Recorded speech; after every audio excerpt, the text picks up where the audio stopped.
Ndini mambo muzarabani.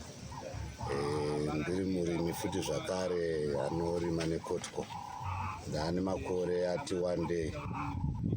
Kuzoti ndizonyanya kuti ndiite murimi yanga iri nyaya yokuti ndikwanise kuratidza nzvimbo yandinotonga kuti kana wakakwanisa kurima unowana chouviri. So ndakabva ndatisa mambo haafanirwi kuva iri simbe nzvimbo yese vanhu vanobva vazodzidza chii. Saka ndiri kutarisira kuti vazhinji vari kutodzidza burikidza neni kuti koye mambo anoenda sei kumunda, nesuwo ngatiendei kumunda. Saka munhu wese akukwanisa kuenda kumunda. Tichirima nekotiko takabatsirwa zvikuru. Ndinonyanya kutenda president vedu vamunangagwa vari kusapota chirongwa ichi chekurima donje. Kubvira mashure kwesoko patakatanga kubatsirwa nehurumende, pakava neshanduko nenyaya yekuti munhu aizeza kunotora chikwereti achizeza kuzonobhadhara. Saka zvaideredza kambani, zvichideredza futi kurarama kwedu muno.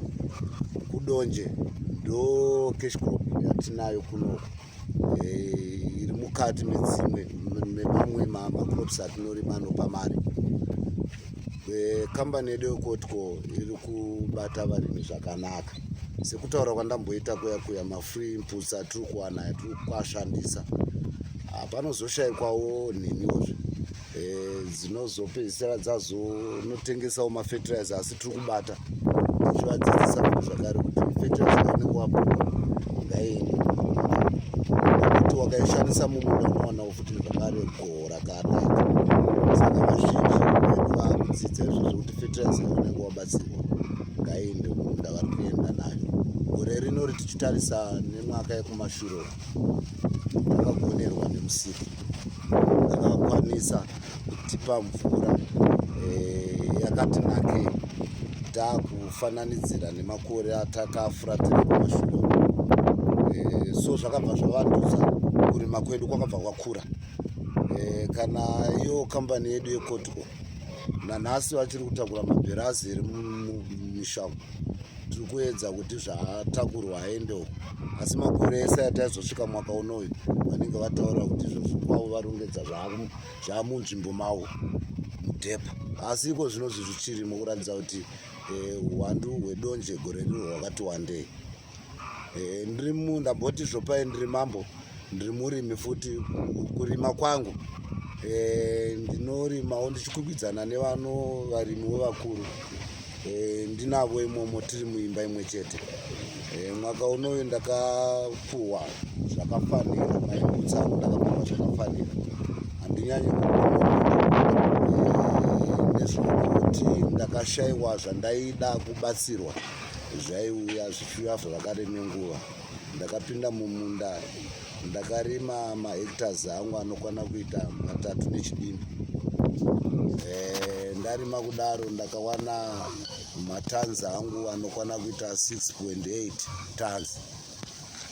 Goho randakatarisa ranga rakandifadza. Funga ndakarima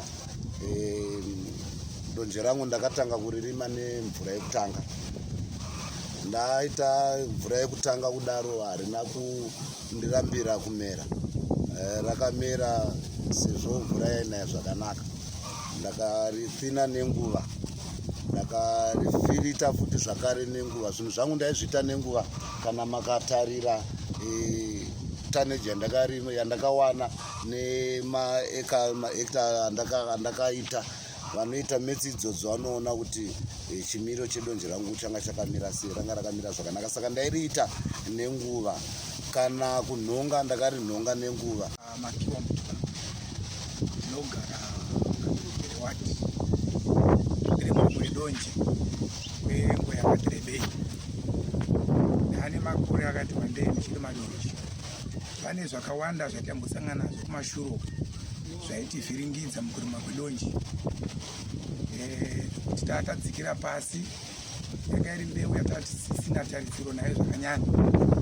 Nekuti tatadzokera kumashure nekuda kwemabhadharwa yaitwa tichiri kurima zvakanaka tichibhadhara. Saka takava tiri varimi kuti taiti tikarima nyangwe tikakohwa goho redu rikabuda zvakanaka, taisara ndisina chinhu nokuti zvikwereti zvataibhadhara zvaitora mari yose. Asi mushure mekunge tazonge taane purezidendi wapfumvudza, takava varimi vakasimukira zvekuti patakabvenge tanyura takaedza kuti simukei. Matanga eng'ombe anga adzikira akatanga kukwirira, zvipfuwo takatanga kuunganidzawo, zvipfeko zvemhuri zvadza kupfekawo zvakanaka, uyewo zvemumba zvinotengwa takanga taanazvo zvatakatangawo kuchitenga, kureva kuti zvakatibatsira urongwa hwepurezidendi wapfumvudza kubva pari zvino china mberi. Mwaka uno mvura yakatinayira zvakanaka chaizvo, takakohwawo. Ndiri murimiwo akakohwa mabheri anokwana kuita 26, ndikaburitsa 5,240 tons, zvokuti tarisiro yangu mwaka uno yanga yakanaka zvakanyanya. Asi zvisinei kuti takazovawo nemachallenges atakasangana nawo ekubhadharwa. Takazobhadharwa neadvance payment, asi yanga yakatifadza panguva yadzakatanga. Saka taitarisirawo kuti mari dzedu dzataibhadharwa nadzo tinoshirwa kuti dai yakaita sokuti Vanzwei nguva yataipiwa mari yedu taigona kuitawo chinhu chaibatika zvakanyanya. Asi dambudziko nderekuti mari iri kuuya zvayo, asi iri kuzouya isisina simba rakanyanya nekuti nguva inenge yatiperei. Izvozvo ndo zvimwe zvinhu zvakativhiringidza mwaka uno kunyanya. Zvimwe zvese kumashure kwesogu hapana kana chakatikanganisa. Mbeu yedu takaiona zvakakwana, mishonga tikaiona zvakakwana, mafertilizer tikaona akakwana, goho redu rikabuda zvatatarisirwa zvakanyanyisa. Saka tingangoti muchidimbu tine shuro yekuti kamari katinonzwa kachitaurwa kunzi $22 kasara pamari dzatiri kunzi tichazotoperwa kazadziswa, tavawo neshungu dzekudzokera kumunda zvine simba, nekuti pari zvino mari yatakapiwa haisi kunyatsokutinakidza zvakanaka, nokuti takati tinonokei kuibhadharwa zvedu. Asi dai takapiwa nenguva zvaitifadza zvakanyanyisisa. Saka tiri kutiwo sisitemu yekubhadharwa dai yangoitawo sekuti chinjei tidzokere kumunda tine mufaro wakanyanya zvakanyanyisisa zvikuru.